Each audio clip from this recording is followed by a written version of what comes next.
Hello everyone and welcome back to Monkey Musings, that little place on the internet where the members of D2M can talk about their thoughts, ideas, and opinions on various subjects. For this video, I'm going to be talking about a theory I've had for Undertale for a while now, that Flowey created Frisk. How? With determination, Flowey resurrected Chara's remains, which resulted in Frisk. Now, in order for this theory to be viable, we just have to establish one thing. Can determination straight up create stuff? And when we see at a certain point in the game, it actually can. During the final battle and the true pacifist route against Asriel, when you choose Act, you are given three options: check, hope, and dream. When you click on dream, you get the message saying you think about why you're here now. You can feel the empty space in your inventory get smaller and smaller. Now when you check your inventory, you find that items have actually appeared there, called Last Dream. Upon using the item, you get a message saying, through determination, the dream became true. This is essentially a way throughout the fight to restock your inventory with items that heal you. Afterward, using Dream again just gives you the message your items fill up with dreams. Now, when the fight is over, any dreams that you had during the battle are still in your inventory. By clicking info on a dream, you get the message, the goal of determination. By using the item, you get the message, the dream came true. And as an aside, if you throw the item away, you get the message, the dream was thrown away. What this shows us is that through sheer determination, something can come into existence, which helps to support my theory that Flowey created Frisk. So assuming that is true, the next question is, why? Well, several points throughout the game, Flowey alludes to, and sometimes just outright states, how the only person they ever desired in the world is Chara. So, I would say it stands to reason that a being filled with as much determination as Flowey was could conceivably have wished or dreamed hard enough for Chara to actually come back into their life. The reason I like this theory is because it helps to answer many questions I had going through the game that the game itself never really seemed to answer. How did Frisk end up in the underground? Well, with the Flowey created Frisk theory, it'd be easy enough to just explain that away as, at one moment there was not Frisk, but then through determination, poof, Frisk is there. But I believe through evidence in the game, we actually get a more detailed account of how exactly this went down. So we know that after Asriel died, that Asriel's dust ended up on the flower that would become Flowey. But there was no details ever given on Chara's soul, which should have still remained, as the game has shown repeatedly that a human soul tends to always linger even after death. So what exactly happened to it?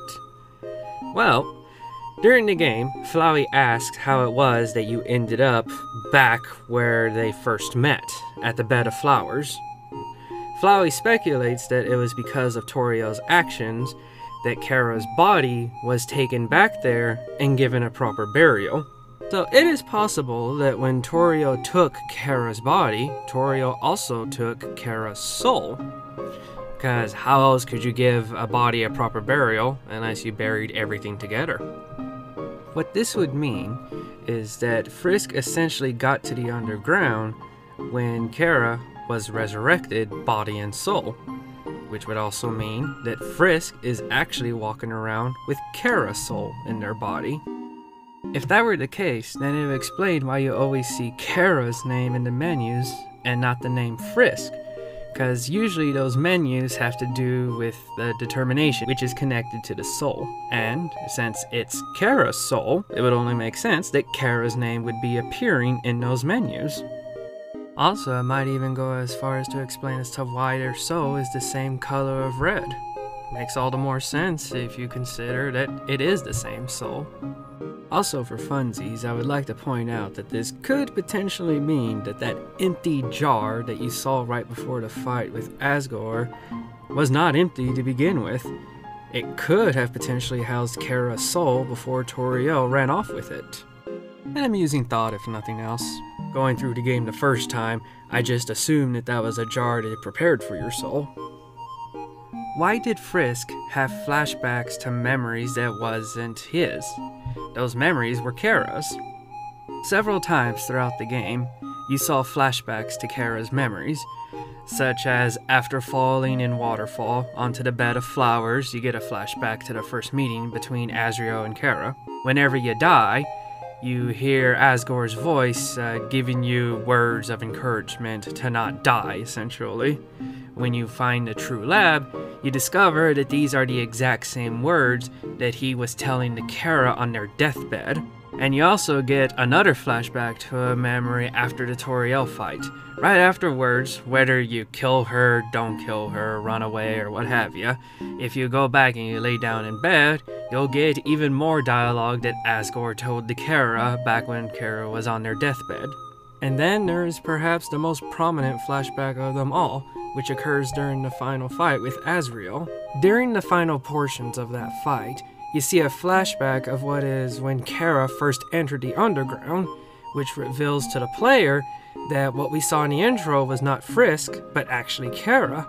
And the flashback goes even further by actually showing us details of what happened when Asriel first met Chara. So then, why does Frisk have Chara's memories?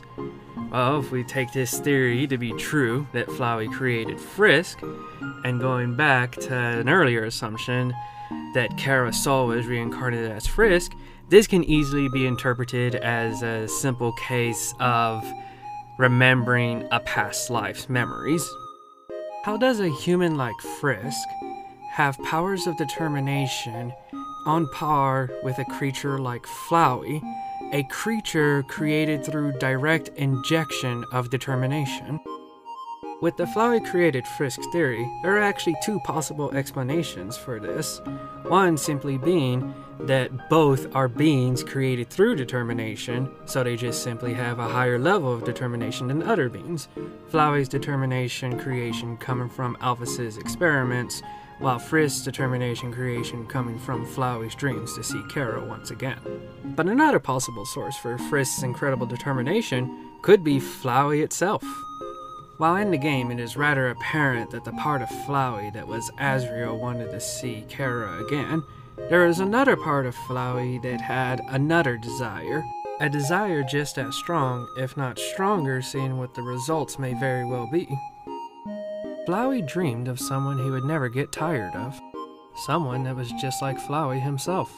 It's possible that these dreams combined with Asriel's dreams of seeing Chara again to create Frisk with their high level of determination, because with that high level of determination, this dream person of Flowey's would be able to do everything that Flowey could do, thereby making them unpredictable to Flowey, because they would have the power to save and load. Why didn't the other humans save and load to survive? If determination is prominently found in humans, then shouldn't the humans who have fallen into the underground before have been able to save and load to survive? If so, then why didn't they? After all, if I fell into some strange underground place full of monsters and I had the ability to load in order to save my life, I would do it each and every time until I was able to get out of the situation. Well, with this theory, it's possible to get an explanation that they simply didn't have enough determination to actually be able to save and load. It's possible that with Frisk being created the way that I am proposing that Frisk was, and Flowey having been created the way that Flowey was, that they achieved a certain level of determination that would be necessary for one in order to be able to save and load.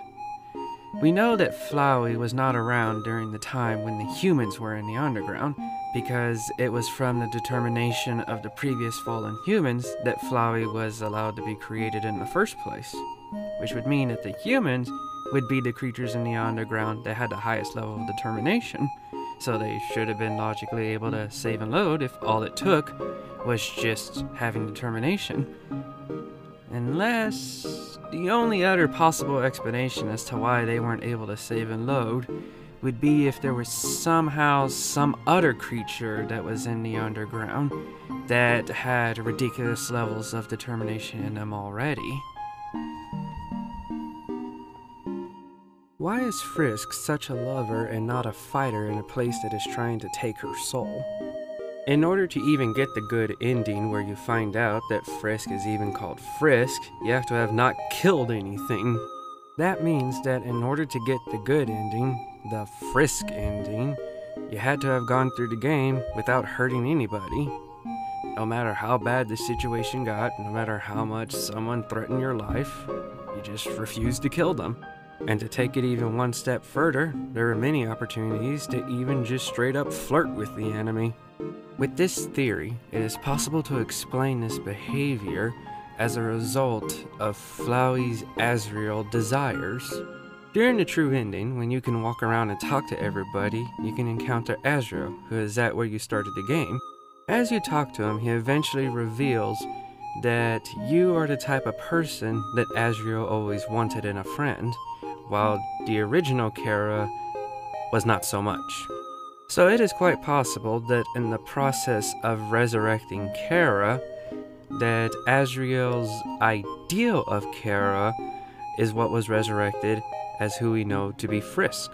Taken from this viewpoint, it becomes easier to see why Flowey kept seeing Frisk as Chara, because to a certain degree, Frisk is literally the friend that Asriel always wanted Chara to be. How has a time manipulator like Flowey not encountered someone like Frisk until now? Near the end of the genocide route of the game, Flowey goes on to explain how one of the reasons he wants to end everything is how he's seen everything. In fact, it's at this point where he says one of my personal favorite lines in the entire game. I've read every book, I've burned every book.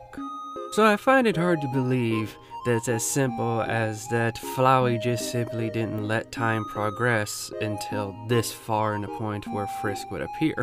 With the Flowey created Frisk theory, it seems more plausible to believe that during one of Flowey's resets, that is when Frisk just suddenly appeared, having been created through Flowey's very own determination, unbeknownst to Flowey himself. Why does Chara appear at the end of a genocide playthrough? Well, with everything about this theory that's been stated so far, I think it's reasonable to believe that Chara has always been there ever since the beginning. What I believe happened was that when Flowey brought Chara back to life, it actually created two Charas. There's the Chara that Asriel always wanted, and that's who we know as Frisk. And then there's the Chara that Flowey always wanted, someone like himself. That's the Chara that we see at the end of the genocide playthrough.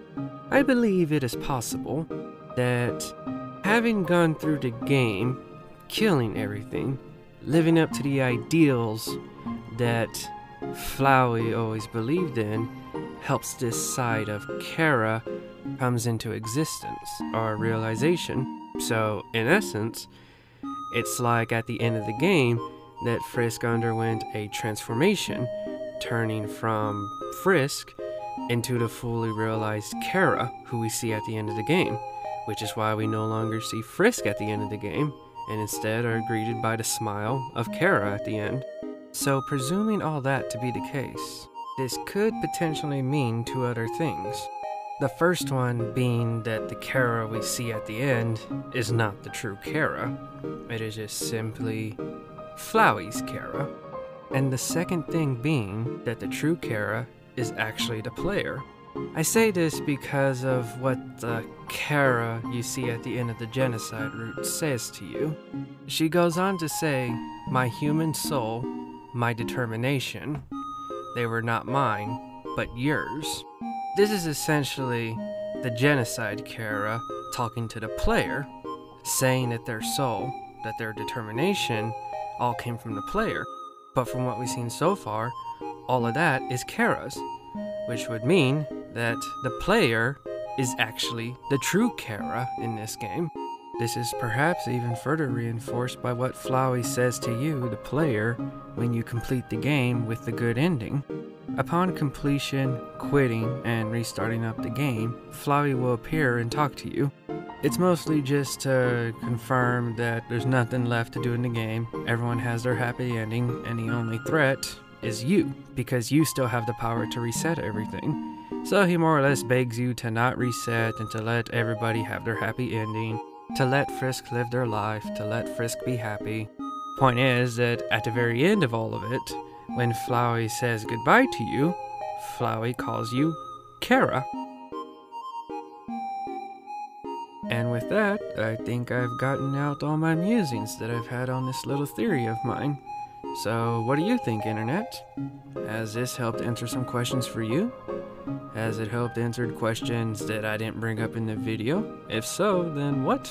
I'd certainly like to hear them. Or is there something that I missed that totally blows this theory out of the water? Well, whichever it is, be sure to state it in the comments below. This has been Atou. Thanks for listening to me ramble on for a while, and maybe I'll see you in the next video. Later.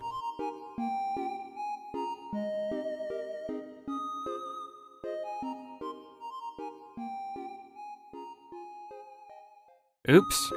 There was some stuff I meant to cover in the video, but I forgot, so I'll just go over it quickly here at the end.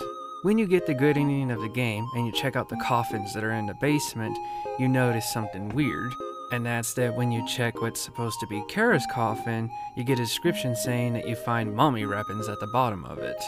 This seemed odd to me, but it's making me think that it's sort of like a hint how Frisk is a resurrected Chara, because whenever I think mummy wrappings, I usually think the Egyptian zombie, the thing that comes back from the dead.